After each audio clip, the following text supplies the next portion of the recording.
So let's begin and dive in that the schools of our learning should help to bring home our last hostage, Ran Glili, and protect our soldiers and Am Yisrael and all of the innocents and all of the Jews everywhere in the world. And yeah, Shalom Aleinu. Amen. Okay, so I told you last time we'll look at this Gemara in Chulin. I don't know if anybody went ahead and looked at it. We read it last time. I Michael looked at Schwartz, it. did you look at Yeah, it? I looked at it. Yeah, I reviewed it. Good. I wasn't able to. Okay, that's okay. The thing is, it's a the it's a, in a way it's a little obscure. Um, the reason I wanted everyone to look at it is because it's one of the sources that's brought in this discussion about determining death. And so we're not going to dwell on it. It's in the middle. I don't know, Michael Schwartz, if you saw it, it's in the middle of a much longer sugya. Yeah, That, yeah, I just did a little bit of it. Yeah. yeah, so we're not going to learn enough to really understand the sugya that it's in any greater depth. It has to do, in fact, with differences between Shvita and Malika.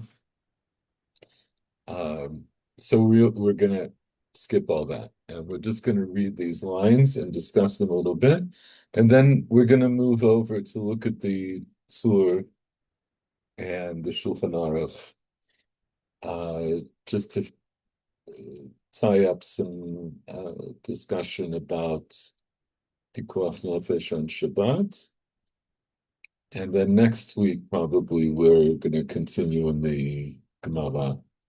So, Michael Schwartz, why don't you, since you saw this already, why don't you read from here? Amar Rabbi Yehuda Amar Shmuel. Amar Rabbi Huda, Amar Shmuel, Nishbara Mafreket Verov Basar Ima Mitame Ba'ohel. V'im Tomar Otoma Aseh Ele Mafreket Below Rov Basar Have Zikna Shanit Diktav Vahi Vahaskiru et Arona Elokim V'yafome al Hakisei Achronit Ba'ad Yad V'Hashar V'Tishber Mefrefto V'Yomet Ki Zakan Ha'ish V'Kaved V'Gomer.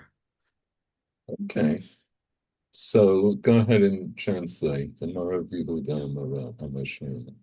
So Rav Yehuda says that Shmuel said that if one breaks it's his neck, and the majority of the flesh with it, then he can transmit tumor in an ohel in its end.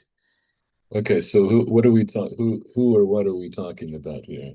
Who broke So their? this would I guess both certainly a person, but also a person and an animal. Um, Well, actually, only a person, right? oh, okay. Because it's Matameh Ba'oha, So right? it would Animals are it's not Matameh Ba'oha. Oh, okay. So it signifies the person has died. Okay, so somebody who whose neck was broken, along with most of the flesh around the neck, is mitamei ba'oha. So we understand that in light of the Mishnah that we learned from El Halot, that in the Mishnah El Halot we learned that in the Mishnah El Halot we learned that if a person is decapitated, that they're mitamei ba'oha. So if their head is entirely cut off, they're mitamei ba'oha. And this seems to follow in a similar vein. So if somebody's neck is broken along with most of their flesh, So that the physical reality is very similar to being decapitated. And the Rambam brings this down in Hilchot Tumat Meit.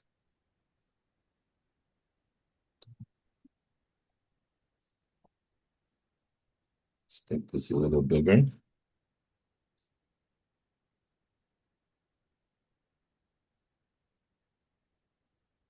Okay. So Michael Warner, why don't you read this? Hameit eno metameh. עמד אינו מטמא עד שתצא נפשו. אפילו מגויד, I don't know, Miguyad. מגויד או גוסס. אפילו נשכתו בו שני סימנים. אינו מטמא עד שתצא נפשו, שאמר בנפש האדם אשר ימות. Okay, so stop here for a second and just translate as best you can. A dead person or corpse does not transmit tuma until the soul has left, until his soul is left. This refers even to somebody who is, I believe, is dismembered. Yeah, somebody's cut up. Yeah. Or somebody who is on the verge of death with no hope of recovery. Even somebody nishchatu, even if there are two signs of. Okay, so simanim here means, right, simanim means signs. But when you talk about shchita, the two simanim are the kaneh and the veshet, Okay. the windpipe and the food pipe. Okay. So even, in other words, even if someone was shechted, the way you shecht an animal, if you cut both their trachea and their esophagus, nonetheless, eino mitameh. Until his soul is left, as it is said, in the soul of a human being that is dead. Right, so that's from Parshat Chukat. It says, "Kol hanogea b'meit, b'nefesh adam asher yamut v'lo yitchata et mishkan Hashem timei v'nitchata nefesh ha'im Yisrael ki mei nida lo zorak alav temei yeh od tumato bo." So anyone who touches a dead person, the nefesh adam asher yamut. Right, so the dead person has to be dead. Right, the nefesh adam asher yamut. So not someone who's on the verge of dying, not somebody who will definitely be dead very soon, but somebody who is actually dead. Only then do they impart tuma. So before we go on to the rest of the Rambam, let's go back to our Gemara in Chulin.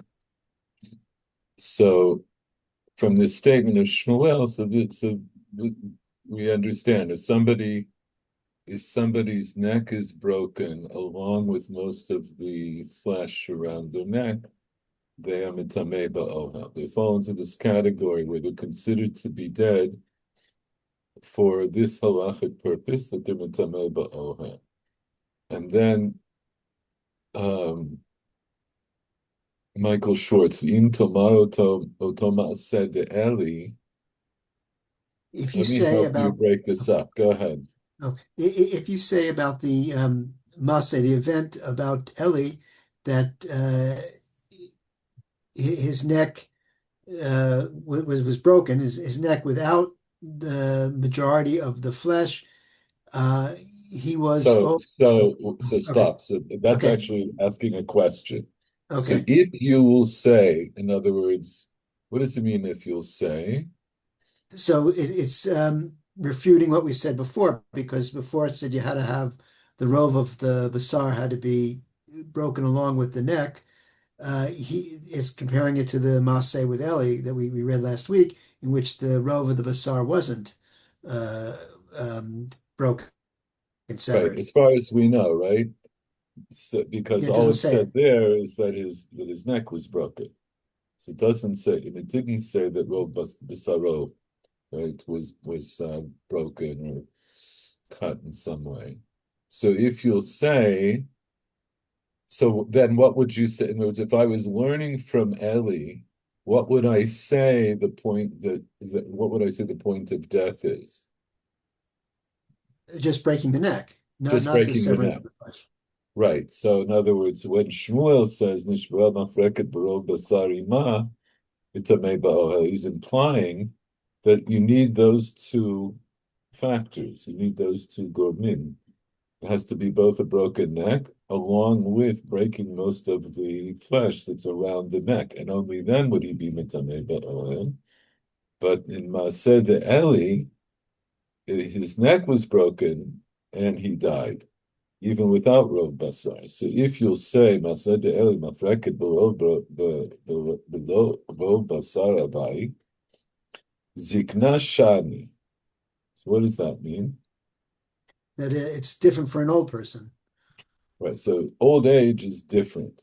Someone who's very old, it's different. Dichtiv, and then they quote the pasuk that describes the death of Eli. Vayikaz kirot Aaron Elokim, vayipol me'al kisei cholanit, ba'ad יד השער ותישבר מפרקתו, וימות, כי זקן האיש וכבד. Right? That was the pasuk that in other words, now what the Gemara is saying is the reason Eli died immediately, even without the breaking of Rov Basar, the pasuk itself tells me why. Right? He died kizaken ha'ish because he was old, v'chaved, and he was heavy. So if somebody is very old, then they can actually die even just if their neck is broken. So let's look at the rest of the Rambam. So Paul, why don't you read this part here? Nishbara mafrakto. This is the Rambam. This is the Rambam. אוקיי. נשברה מפרקתו ורוב בשר עמו, או שנקרע כדג Kidag. מגבו, כדג, סליחה, מגבו, או שהותז ראשו, או שנחתך לשני חלקים בבטנו, הרי זה מטמא, אף על פי שעדיין הוא מרפרף באחד מאיבריו. Okay, so just tell us what this means. It's gruesome. It's very gruesome. It's Yeah. gruesome. Okay, if he's Adam Hashem, okay, if you have a person dies because his neck, he broke his neck, but still most of the flesh is still No, Varov Basar Ima. In other words, he broke his neck along with most of the flesh around his neck. In other ברוב words, בשר עם השבר. right, right. So this, in other words, this line. How can this happen? When you have to put it in a guillotine or something like this. Right, so this is the psak that we had from Shmuel, Nishbara Mafreket, V'lo Basar Ma. Right, so the Rambam paskins that here, Nishbara Mafrakto V'lo Basar Ima. Oh. עם המפרקת, כן, רוב הבשר נשבר ביחד או נכחד ביחד עם המפרקת, או שנקרא כדג מגבו, or that he was torn apart like a fish from his Right. back. From his back, right? The way fillet a fish. You Yeah, okay. just או close it. שהותז ראשו, or that his head was like a Cut off. guillotine, yes? Or it was or a Right? sword or something like this. It was cut off. It was cut off, yes. או שנחתך לשני חלקים בבטנו, why? Or that he was cut in two pieces in his stomach. Right. In other words, That reminds me. that would be, as it were, this is lengthwise. Nechtach Yeah. l'shnei chalakim bebitno, this is crosswise, right? Widthwise. If he gets cut in half, Mhm. right, whether it's up and down or whether it's from side to side. It reminds me of a poem, a German poem Or a about poem, yes. about, well, I don't know how you say it in English. The Kaiser Rotbart, the Kaiser who had a red beard Uh-huh. when he came during the Crusades. Uh-huh. It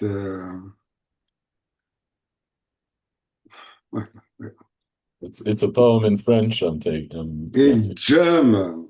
Oh, it's a poem in German. In German, yes. Uh-huh. And And what? he took his sword and he cut and he cut one of the Turks from the head to the. He was sitting on his horse.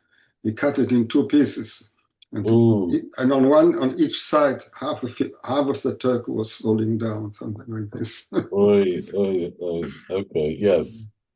Right. So, yeah. I think that today children don't learn this anymore, but okay.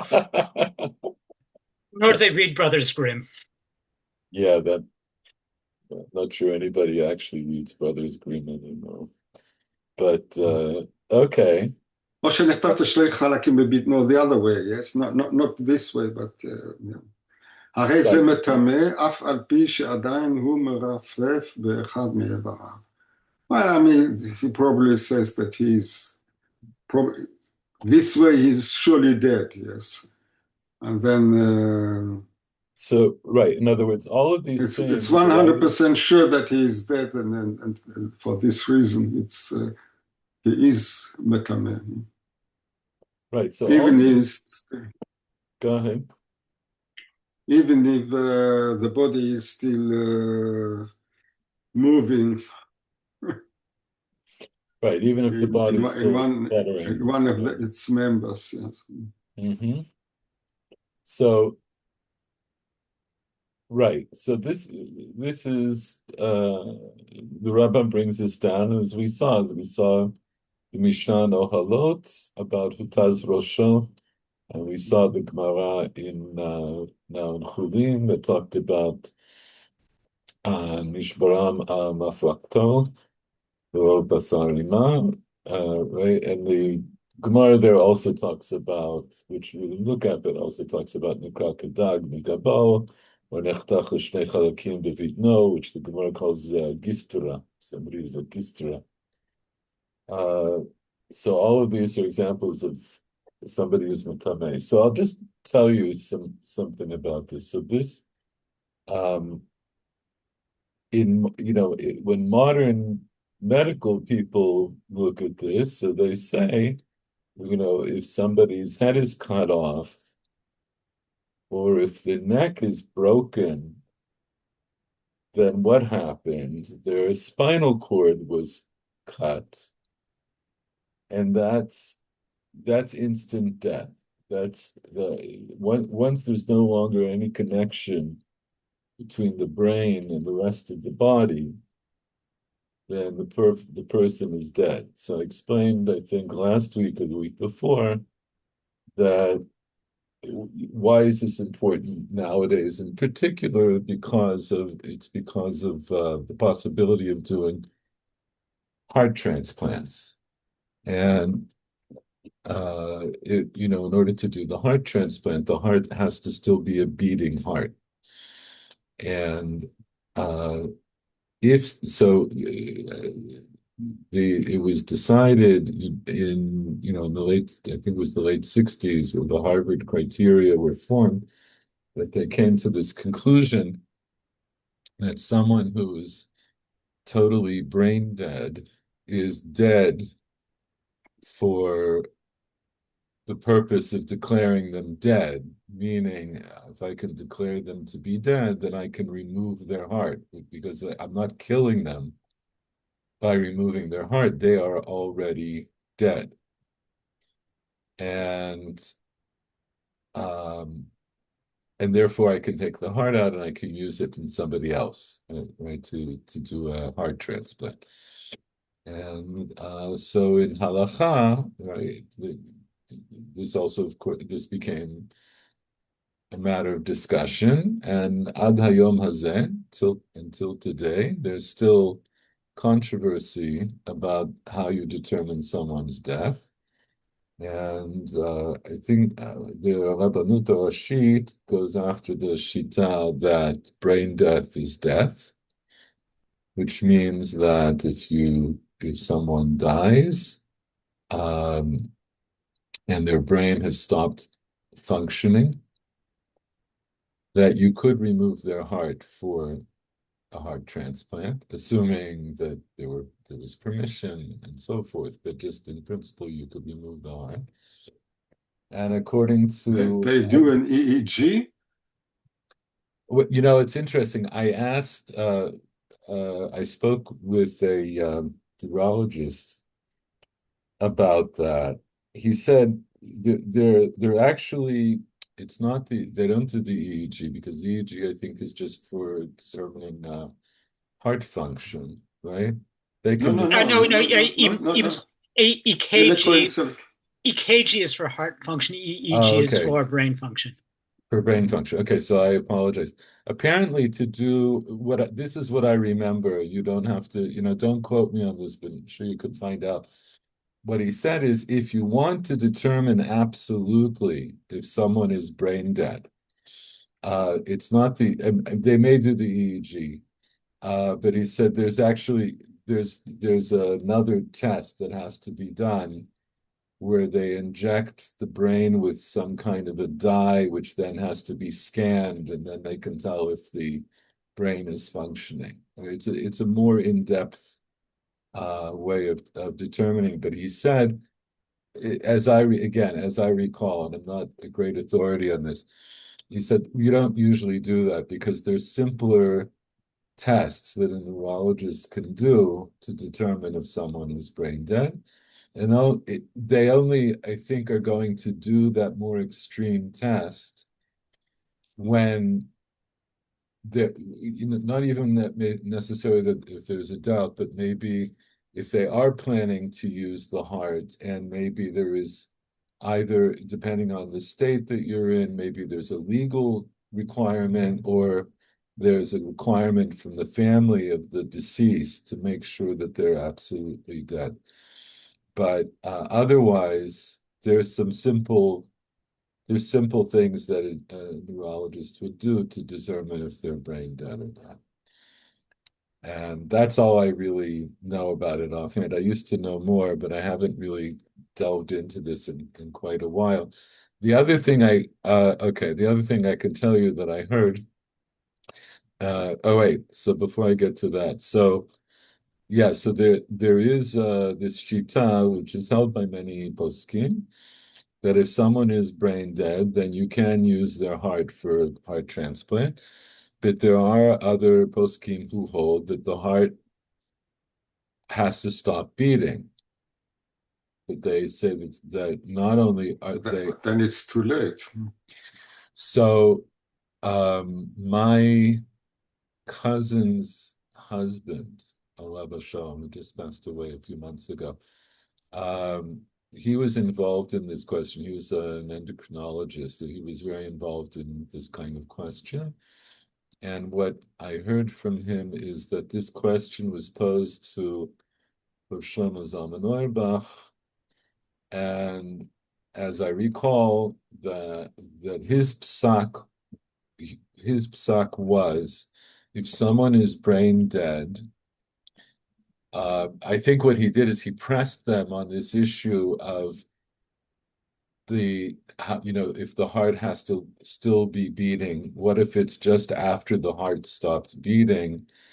And I think what they came up with is that if the heart just stopped beating, it's still usable. There's this very small window of time after the heart no longer beats where it still can be used. And if I recall correctly, that his psak was then that you wait for that amount of time. It's a very short amount of time, maybe a minute, something like that. You wait to say that the heart has stopped beating, and then you can remove the heart.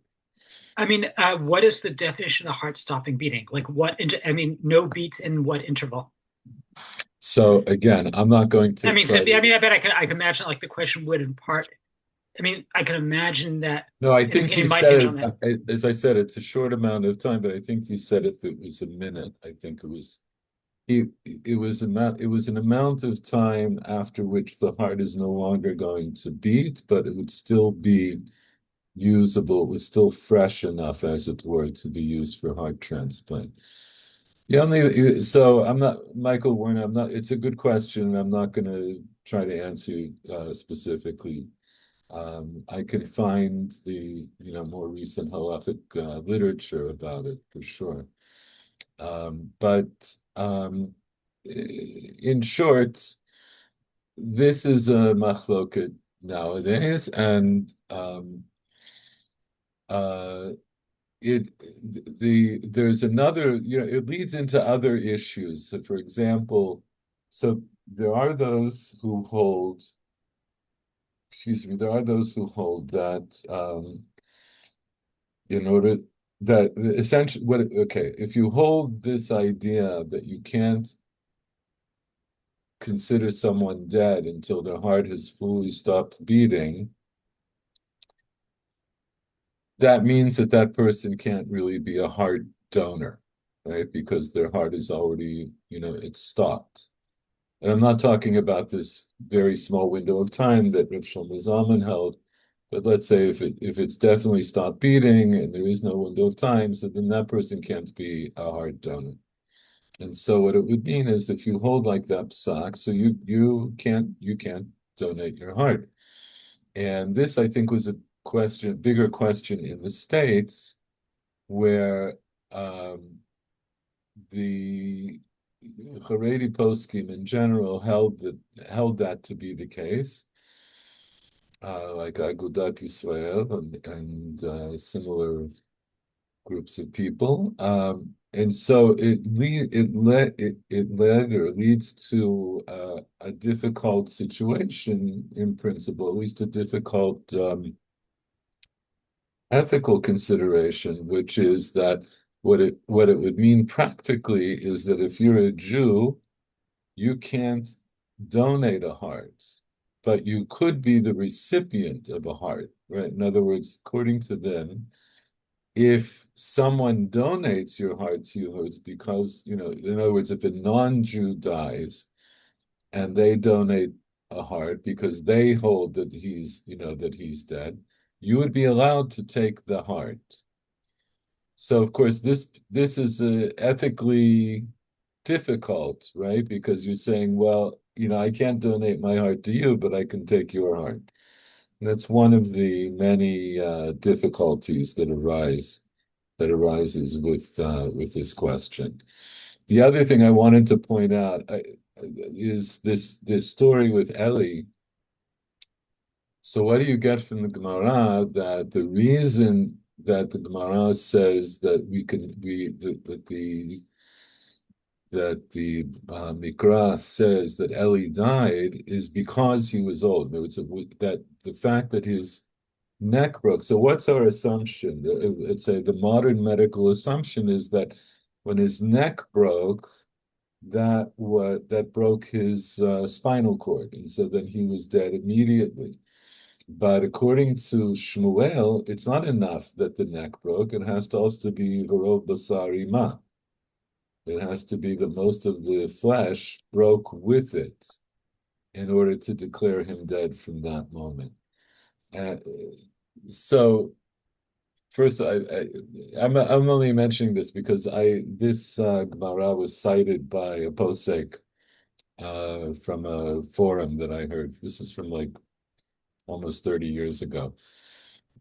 He cited this as a proof from the Gemara that if somebody's spinal cord is broken, that they're considered to be dead, and he skirted the issue of zikna. So, and I wasn't there personally. I only heard a recording, so I never got to follow up and ask him. I should have asked him how he replied to that, but I have to leave it. But the other point of that is that, see, as we mentioned, I think last week, so somebody, say, from the modern medical point of view, the significance of the person being brain dead, which would include, of course, if their spinal cord is broken, then they're for all intents and purposes, they're brain dead because the brain will no longer send any signals to the rest of the body. It means that they will no longer breathe. They can't breathe spontaneously because you need the brain function in order to do that. And so the according to this line of reasoning and based on the Gemara that we saw in Yoma, which we learn out explicitly that once you know that someone is no longer breathing spontaneously, they are dead, and you're not allowed to do anything to try to save their life anymore on Shabbat because they're halachically dead. So that in the modern medical mind, that's related to this idea of hutaz rosho, to say, in other words, that's what comes about when you cut somebody's head off, aside from the fact that their head is just, no longer attached to the body. But the point is they can no longer breathe. That's what determines the fact that they're dead. Anyway, what I can tell you is, from my personal point of view, having looked into it, and I read a lot of shuvot about this and so forth, and I'm far, far, far from being a posek. But it seems to me that the argument that if someone can no longer breathe spontaneously is dead, that seems to be correct. That even if their heart is beating, it seems to be correct. But the other thing I'll point out is, and this I also got from my cousin, that the nurses who deal with people at the end of life, they always feel, there seems to be a consensus that they feel that someone is still alive as long as their heart is beating. They have the sense that they're still alive. So that's a very subjective thing, and I don't think that's taken into account so much in halachic discourse as such. But you can also understand for people who have to deal with this that it could be very difficult personally to try to be involved with, let's say, removing the heart of somebody if you feel that they're still alive, right? It becomes an ethical dilemma for the people involved. So all this to say, it's a very difficult and a very complex subject, this idea of, when life ends. But it's very important, and shalom nedam mitzvot is what I can say. Okay, but if anybody else wants to say anything about this before we move on, now is the time. Otherwise, we're going to go over to look at the tour. Okay. Let's look at the tour.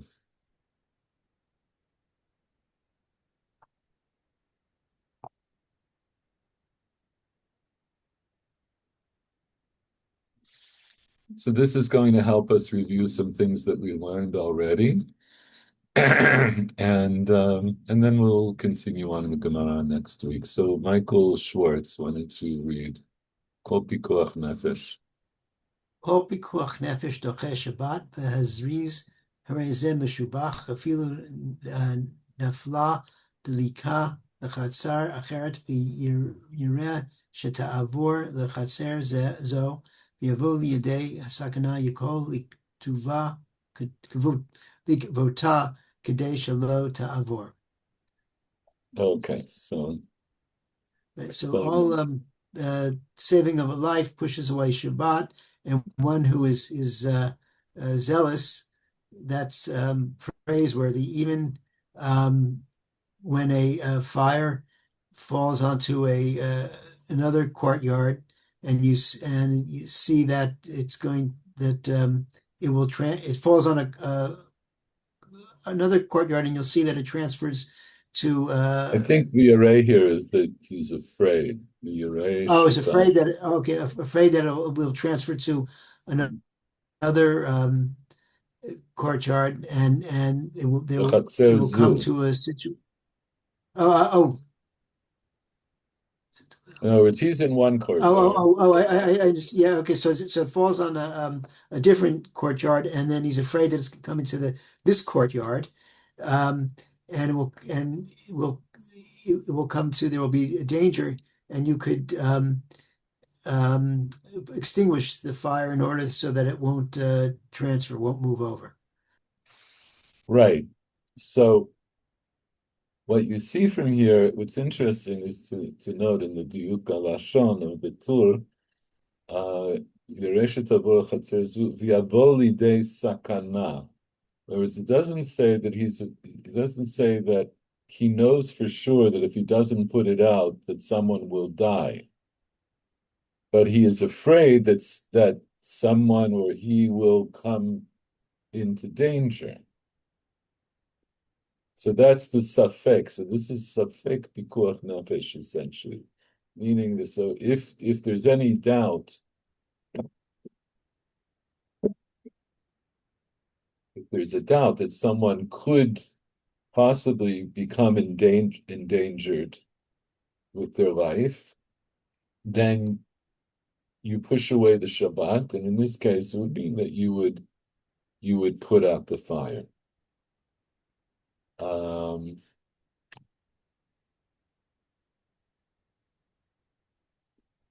Okay, Michael Werner, why don't you read the Ein Holchin? אין הולכים בו אחר הרוב כגון 9 גויים וישראל אחד, לא מביאה באותו חצר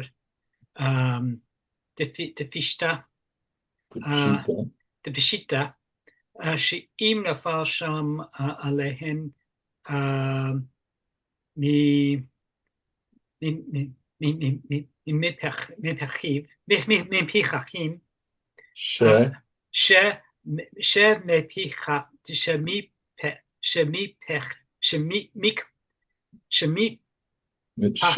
מפחים, שמתפחים,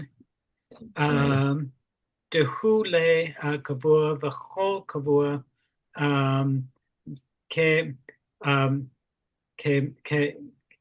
כמחצה על מחצה דמי אלה, אפילו פירוש אחד מהם לחצר אחרת, ונפל עליו שם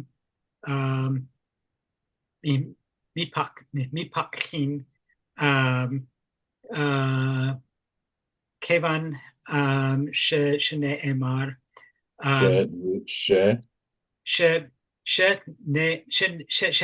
שנשאר כוויות הראשון במקומו,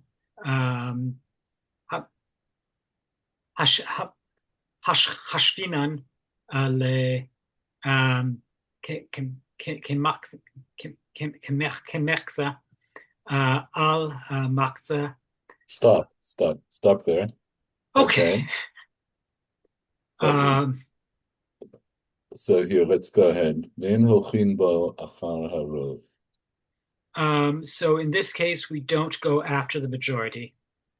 Um, for example, if you have nine non-Jews and one Jew, you do not. So lo mebaye, do you remember what lo mebaye means? No. Okay, Michael Schwartz.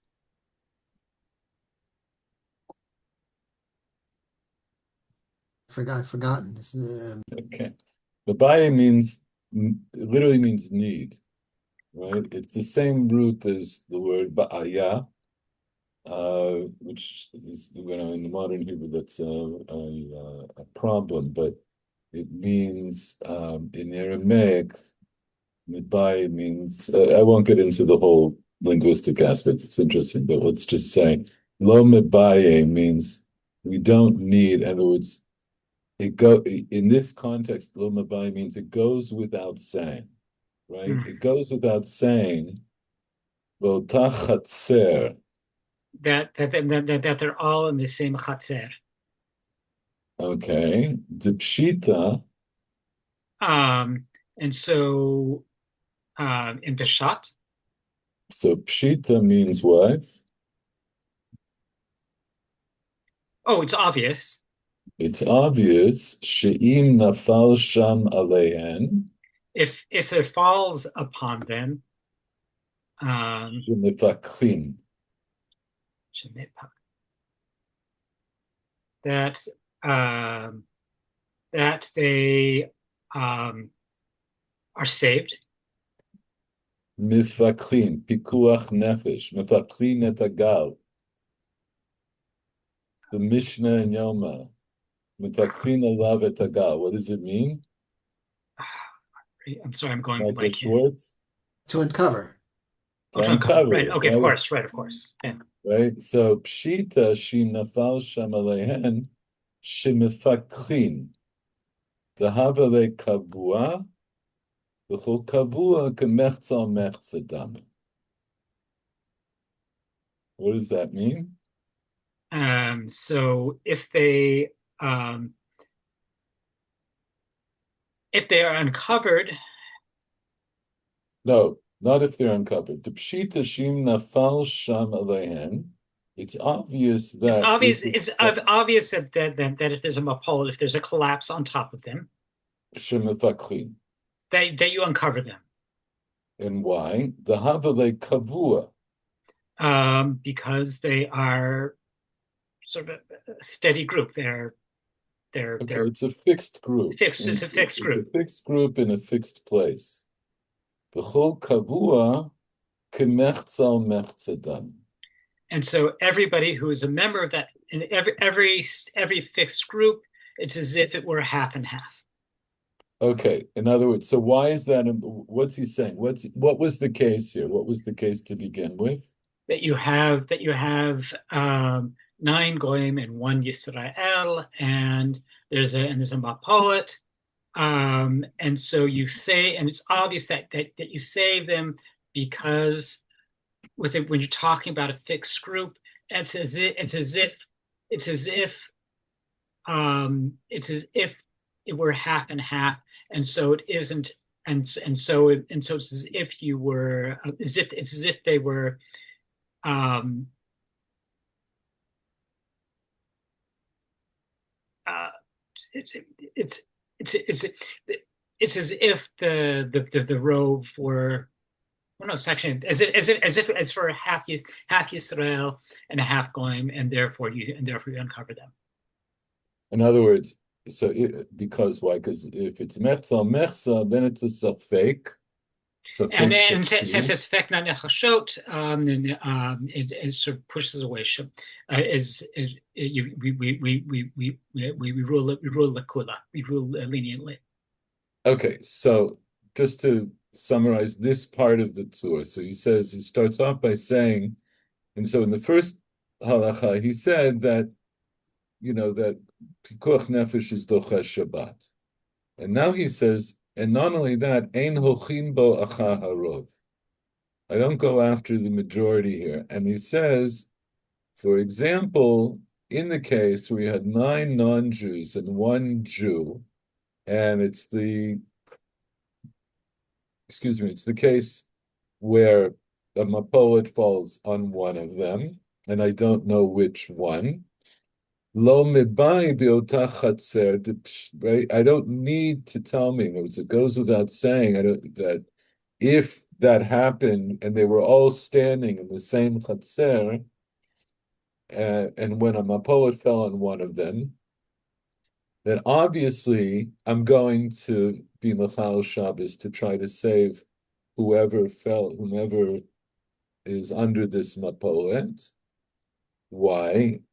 Why is it lo mebai? Why does it go without saying? Because in that case, that was a kavua group. The whole kavua kemechzal mechzadami.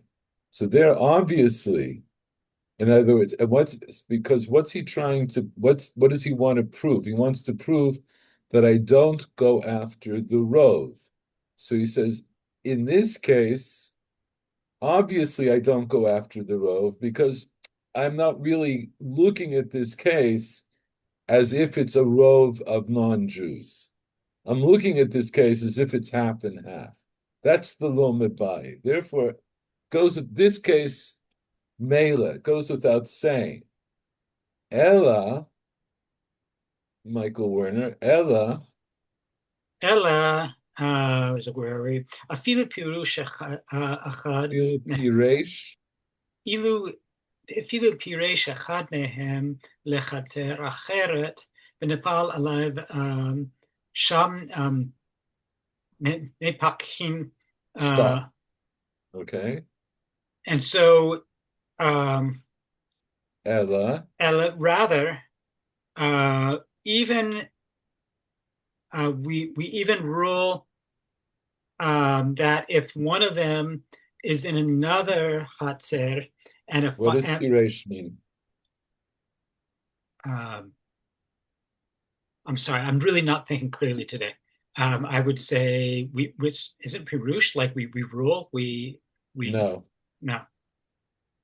I'm sorry. Then I know we touched on this many times. It's just not. It's okay. Michael Schwartz, Piresh.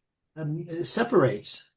He separated, right? Piresh echad mehen. One of them separated the chatzer acheret to another courtyard. Okay, so you had 10 people. 9 of them were non-Jews. One of them was a Jew. And now he's saying, so even in the second case, you had that group of 10, and one of them separated themselves and went into a different chatzer. And then what happened? Nafal of Sham. So there's a collapse on top of him, the building, and Bapolet on top of him. Right. So even in that case, mifakli. We uncover him. And now he explains why. Kevan. Because Shemisha kviyut harishon bimkomo. The steadiness, his membership in the initial group, in his place. Right. Right. It stays in its place. In other words, the status is not the status of the person who left has not really changed. Mm-hmm. He's still considered to be part of that group. Chashvinan le kemechza mechza. So we still think of him as in the terms of the half and half. We think of his odds of being Jew or non-Jew as half and half. Right. So this is now the chidush, right? That even in the case where you might have thought, since one of them left the group, I no longer consider this to be a case of kavua, in which case it should no longer be kemechza mechza dami. He says, no, kevan shnish'al kviyut harishon bimkomo chashvinan le kemechza mechza. So we went through, I'm not going to go through this again, but we saw there were different understandings in Rishonim, in our Gemara, in Yoma, that dealt with this issue. And this is the way the Tur learns. This is the way the Tur learned that sugya, that that even when somebody leaves that group and goes to another chatzer, I still consider him to be part of that group. And then this will be an example of the pikuach nefesh in holchin achar harov, right? Because I won't go after the rov even when one of them went to another chatzer. Aval, Paul, are you still with us? Not so sure. Okay, I'm going to read the next one. About im nekru kulan, if all of them uprooted themselves, all of them were uprooted. There was all of them left the first chatzer. V'shat akiratan, and when they were on the move, right, as they were being uprooted, piresh echad mehem the chatzer acheret.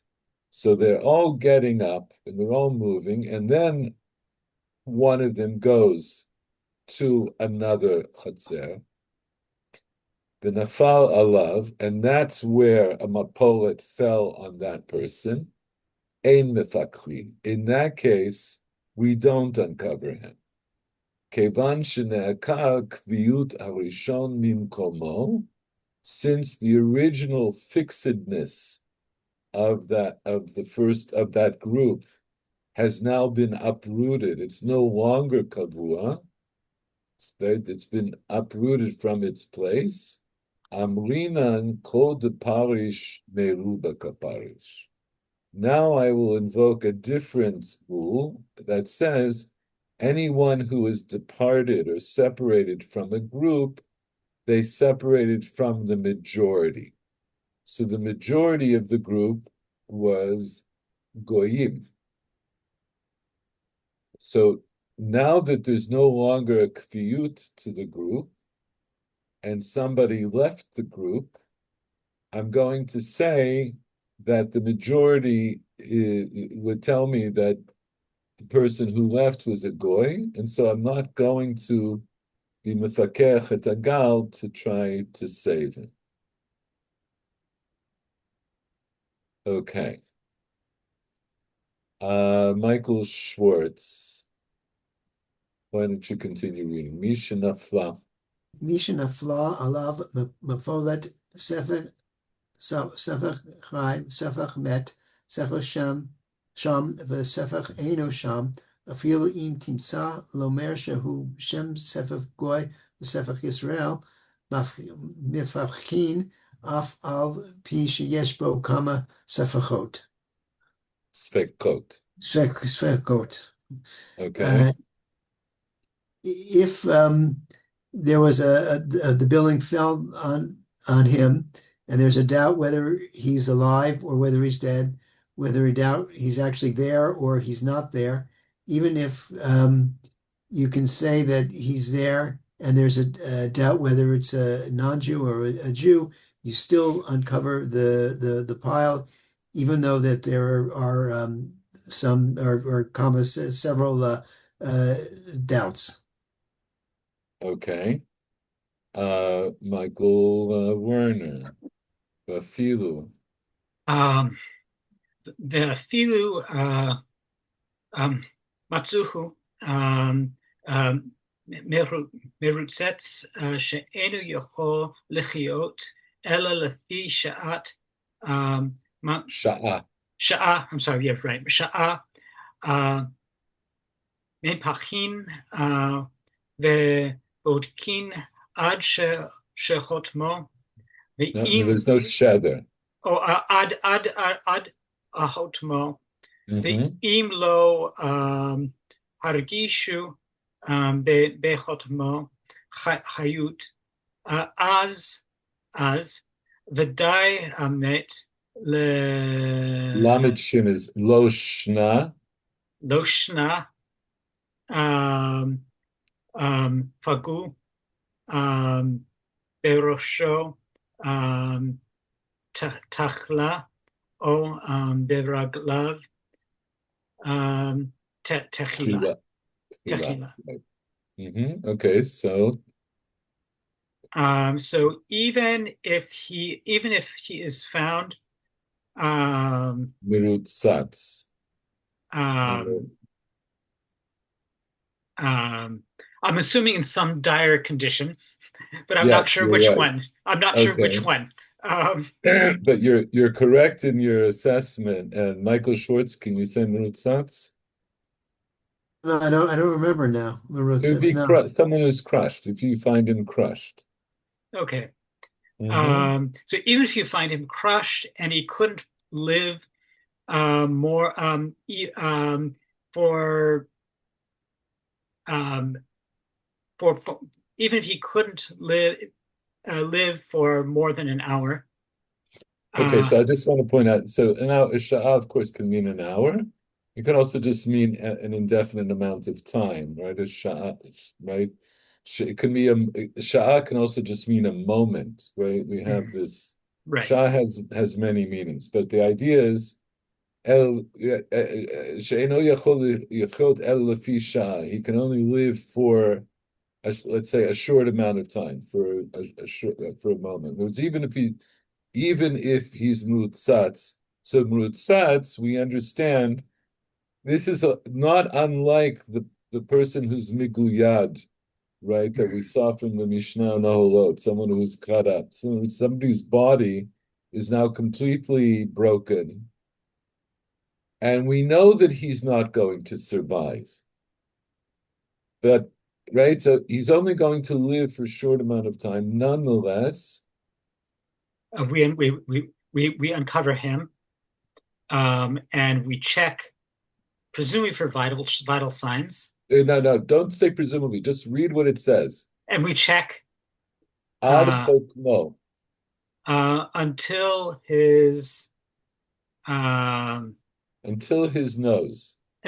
nose, um, and if um, there Lo isn't yergishu bechotmo chayut, if we don't No, feel in no. his nose vital signs, breath, uh, life, right? life, Right? life. We don't We don't sense any life or liveliness. As vadai mate. as then it's enough to then that's enough to determine that he's dead. Okay? Lo shna pagu b'rosho tchila, o b'raglav tchila. Lo shna means anybody? There's no difference. It doesn't matter. There's no difference, right? Like ein shinui, right? Right, It's a okay. lo shoneh. It It doesn't doesn't matter. it doesn't matter whether um um um we Pagu reach in this sense means that they came across, right? we came across his head first or his one of his members first. No, braglav. What's Oh, braglav? his leg first. Right. In other words, right, because this is from the Gemara that says, right, we said if he started from the bottom or if he started from the top, right? So it doesn't matter where you started. In other words, because maybe this person is entirely covered with rubble and you can't see the body at all. So you just start digging. So it doesn't matter whether you uncovered his legs first. Of course, once you uncover his legs, you'll know where to look for the head, right? Or whether you uncovered his head first. Here, the tour says clearly, though, once you know he's no longer breathing, if you can no longer detect any liveliness from his nose, meaning he's no longer breathing, then he is dead. And then you no longer continue to be mefakeh tagad. Paul, why don't you read the next one? Fil matzah. אפילו מצא עליונים מתים, לא יאמר כבר מתו, וכבר מתו התחתונים, אלא בודק עליהם שמא עדיין הם חיים. Okay, so what is that? And even if you find the upper parts. Well, so we determined this from the Gemara. Elyonim here would mean if there's more than one person, and you have people on top and people on the bottom. Let's say it's a building that had 2 or 3 stories, and the whole building collapses. And so you're starting to look from the top, right? Because you don't start from the bottom, you start from the top. So even if you found all the people on top that are already dead, lo yoma kvar No, met yes, you wouldn't declare that all those who are at the bottom, so below, yes, that they already died, but you have to check also for this persons which are who are lower. Mhm.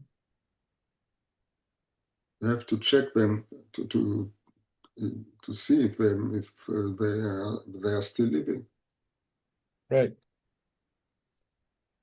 So Okay, we we're have going to to skip. dig further. You have to dig, and right, you can't You can't uh, decide that if the people on the top already died. You can't decide from that all the other persons who are lower in the gulf, in the in the rubble. pile, the Yes, rubble. that they all already died. You have to go and to dig and to check if they are Right. still alive. Okay. So, um, second. Or Chaim. So that was the tour. This is the Shulchan Aruch, which is going to be almost exactly the same as what the tour paskind. It's getting a little late. Actually,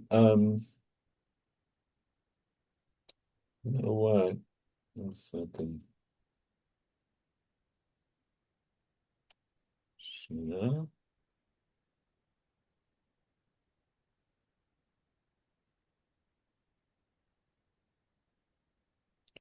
You know what? Instead, the Shulchan Aruch is almost exactly the same as the tour here. So maybe in these last few minutes, I'm going to read from the Aruch HaShulchan to finish off this discussion. 1 second.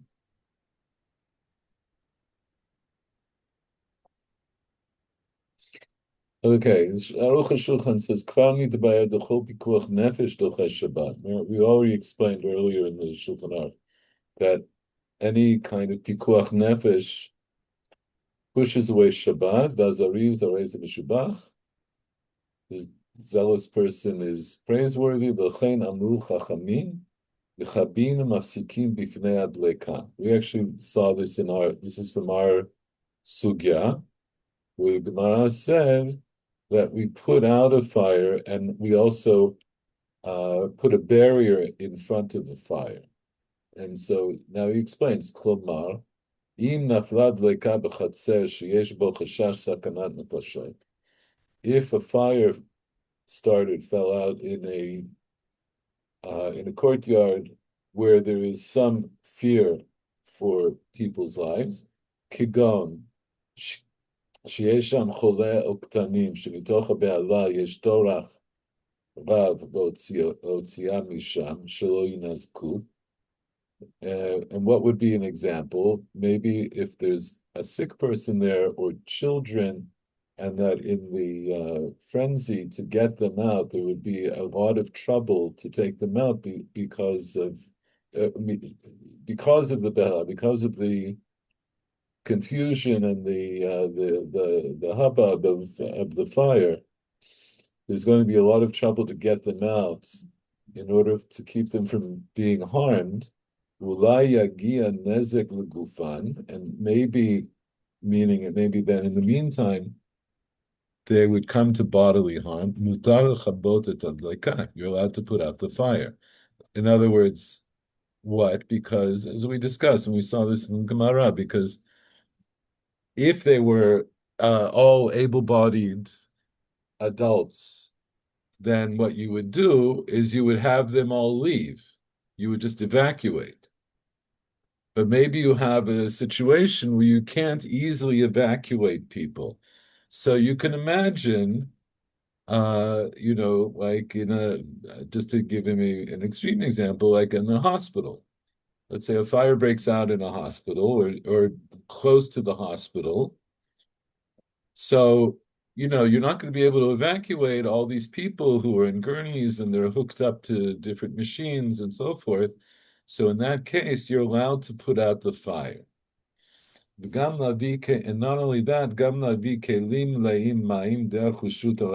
you can also even bring vessels that are filled with water by way of a public domain, and then to put a barrier, using them as a barrier in front of the fire. You can even do both of these things, both to put out the fire and to put a barrier in front of the fire. Sorry, kisheyesh, right? You can do both if you're not sure that one or the other is going to be enough. Not only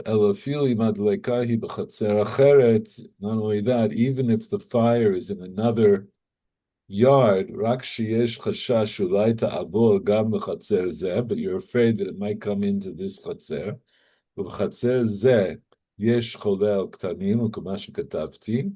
And in this courtyard, you have a sick person or children, as I wrote earlier. They're also יכולים לכבות ולהפסיק כמה שכתבתי. You can also put out the fire, put a barrier in front of the fire, as I wrote. ואפילו אם יש ביכולת להוציא החולה והקטן, even if you can take out the sick person or the child, רק ההוצאה תהיה דרך רשות הרבים, but if taking them out would require to remove them, in other words, that you would have to carry them or carry things with them into a public domain, mutav yoter l'chabot. So we didn't talk about this. I don't think we brought this up. But so here, this is the question. So let's say you have a sick person and a fire is approaching. So he already said if it's a case where it would be difficult, let's say it's only one person. It's a sick person and the fire is approaching. So you might say, okay, I'm worried about getting this sick person out. I'm allowed to put out the fire. I'm allowed to put up a barrier in front of the fire. So he says, even if why? In other words, why would I say that if I already said I'm allowed to bring vessels filled with water in the Reshut Rabim, meaning I'm allowed to carry on Shabbat, right? Carry these vessels in the Reshut Rabim on Shabbat is asur midioraita. So I'm saying that because it's pikuach nefesh, I'm allowed to carry them in the Reshut Rabim and put them in front of the fire. So why didn't I say, instead of doing that, why didn't I just say, or not only that, I'm allowed to carry them, I'm even allowed to put out the fire itself, right? Which is obviously also an isur d'oraita. Why didn't I just say, carry the people out into the Reshut Rabim? So he says, so in other words, if it comes down, what he's saying here is, if it comes down to that choice, where you can either carry out the person or the people, or you can put out the fire, it's better to put out the fire. Why? Dihim lacha sheina tzricha legufa, ufatur l'rov haposkim min Torah. Because the putting out of the fire is a mlacha sheina tzricha legufa. Okay, so that literally means it's a melacha, it's an act that you're not allowed to do on Shabbat, that I don't need for its own sake.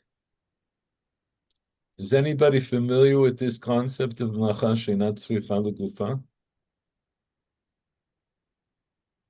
I've come across it before. You don't specifically want to put out the fire. You're just stopping the danger.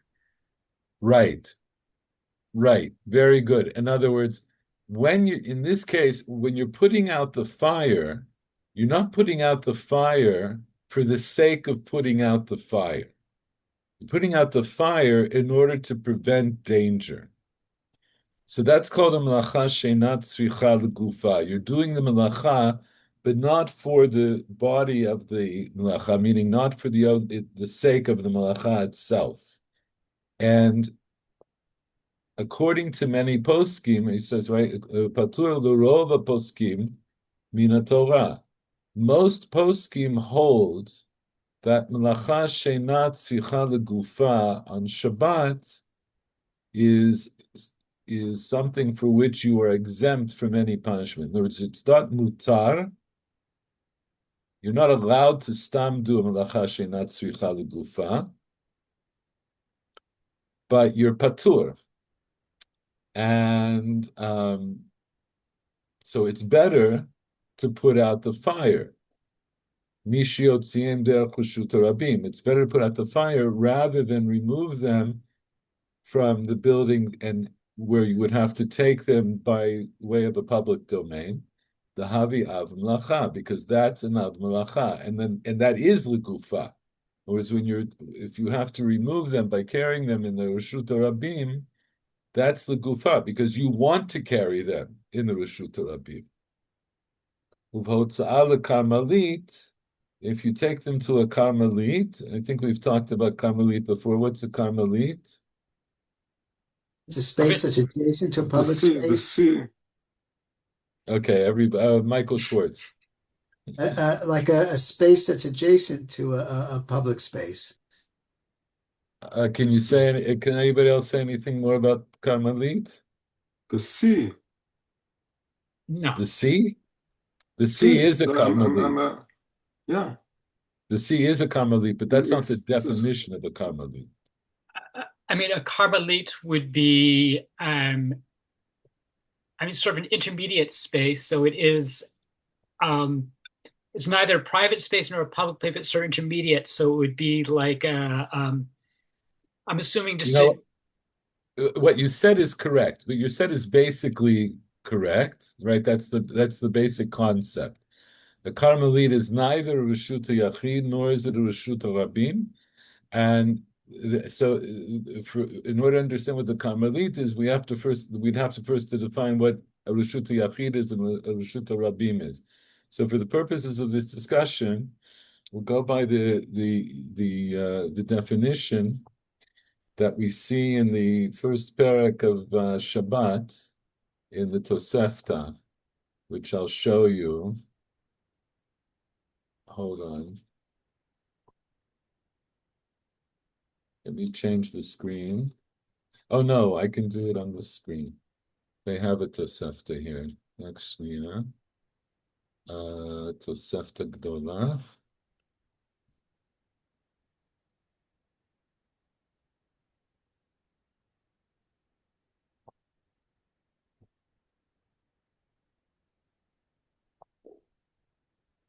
So this is the first Tosefta in Masechet Shabbat. Arba Rishuyot. There are four Rishuyot. There are four domains.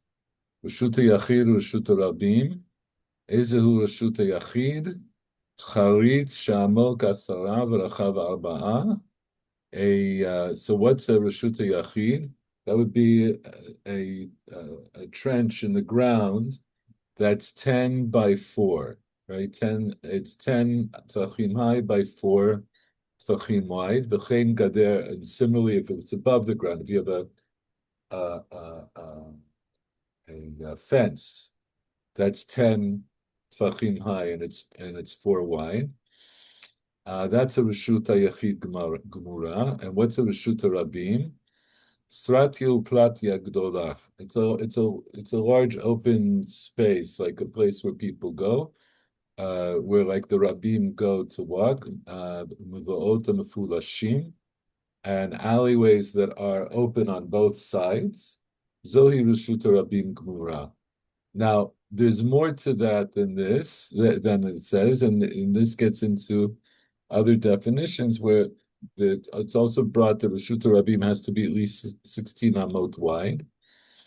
And then there's also a concept that it has to be a place where 600,000 people walk every day, which is actually not from the Gemara, but it's from Rishonim. Then it goes here, we're skipping ahead. Aval Hayam, right, like Paul said, V'habika, V'hakarmelit, V'astonit, V'askupa, Einan lo Reshut Yachid v'lo Reshut Rabim. So in other words, like Michael Werner said, right, so this is a Carmelit, it encompasses all of these things. It's a place which is not fenced off in a way like a Reshuta Yachid is, but it's also not a place that's like a Sratio Platia where a lot of people are going all the time.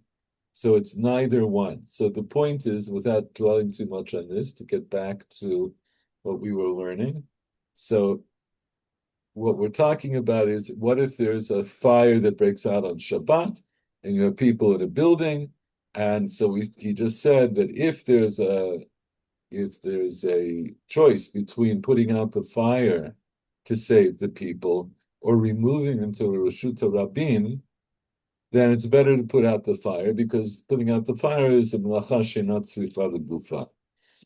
But if you're taking them to a Carmelit, shaveh ha'isur d'shneihen d'Rabbanan, then the isur would be the same for either putting out the fire or for removing them to the Carmelit. Both of those are Yisurei D'Rabbanan, and then V'Rakel HaRambam shepasak d'melacha she'ena tzricha legufa chayav Havia Kibui Melacha D'Oraita. Only really according to the Rambam, who holds the Melacha she'ena tzricha legufa, one is chayav, then the kibui would be a melacha d'oraita, in which case you could argue that we better to remove the people than to put out the fire if you're going to be removing them to a carmelit. Okay, so this is getting a little bit technical. We're definitely not. This is just something that. So basically, it sounds like a wilderness, the sea, or the hallway of an apartment building all would be Carmelite. The hallway of a building, not necessarily, because Or the building, hallway of, or the whole building itself is going to be. Oh, right. What you could argue is like a Reshuta Yachid, but I want to tell you the reason that's not so simple either way is because if it's in an apartment building, then each apartment is like a reshut unto itself, right? And the hallway maybe then is like a chatzer mishutaf. That you're raising an interesting point, which when we learn Eruvin, we'll get into. God willing, we'll get there one day. But it's more complicated than it might seem. Okay. Anyway, the Aruch HaShulchan goes into quite a long discussion here about this question of kol kavua, kemechza mechza dami. And we're not going to go through it, but he goes through the various shitot in the Rishonim, some of which we had already examined ourselves.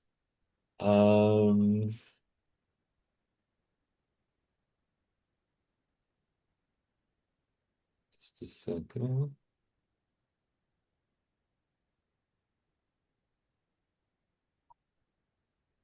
Just want to see if there's anything else.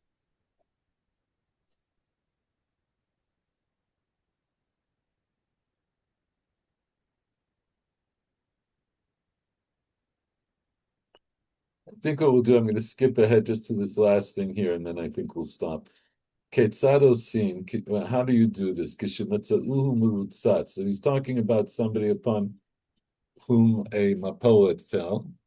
So bodkinat chotmo, you check until his nose. You know here gishu b'chotmo chayut. If you didn't detect life or liveliness through his nose, as vaday made, then he is definitely dead. Ve'en chiluk ve'en pagu b'roshot tchila or ve'en pagu b'raglav tchila. There's no difference if you came across his legs first or if you came across his head first. B'chol gavni ein abdika im chai im meit ele b'choten. In any event, right? B'chol gavne in all.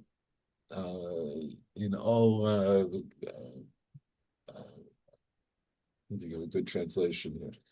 Gavan can mean color or variation, but here it means in any way, right? Any way that in any event and under any circumstances, the checking of whether he's alive or dead is only done by the nose. Dichtiv kol asher nishmat ruach hayim bi'apav. Right? That's what the Gemara said in the conclusion of that sugya. V'im nafal hagal al harbe anashim. And if this wave of the pile fell on many people, you have to uncover them until you find all of them. In other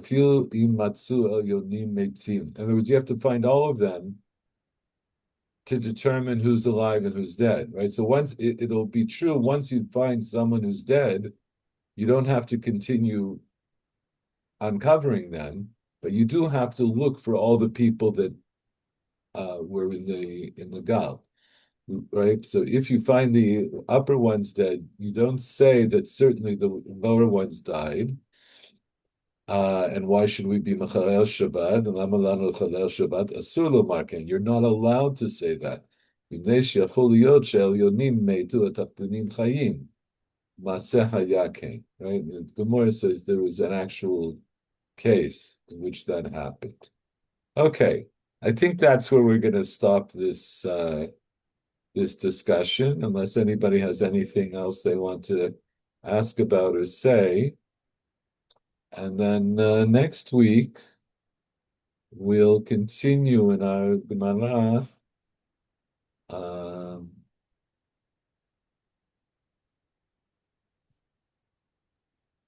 Just a second.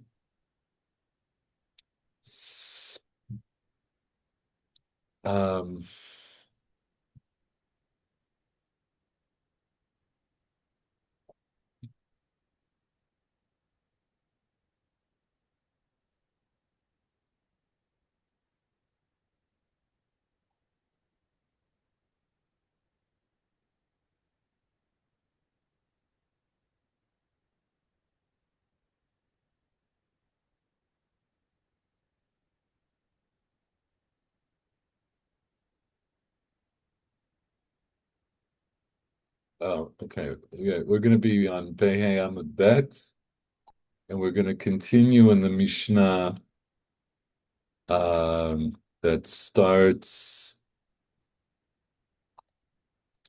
here. Chatat va'asham vadai mechaprin.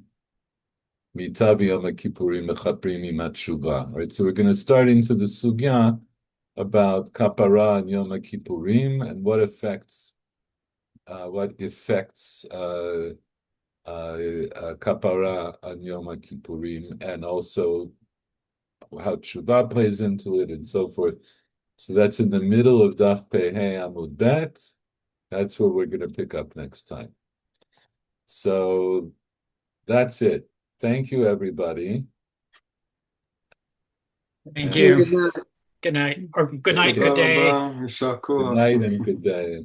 Shkayach to all of you. Kol tu. We'll see you next Bye-bye. week. Bye.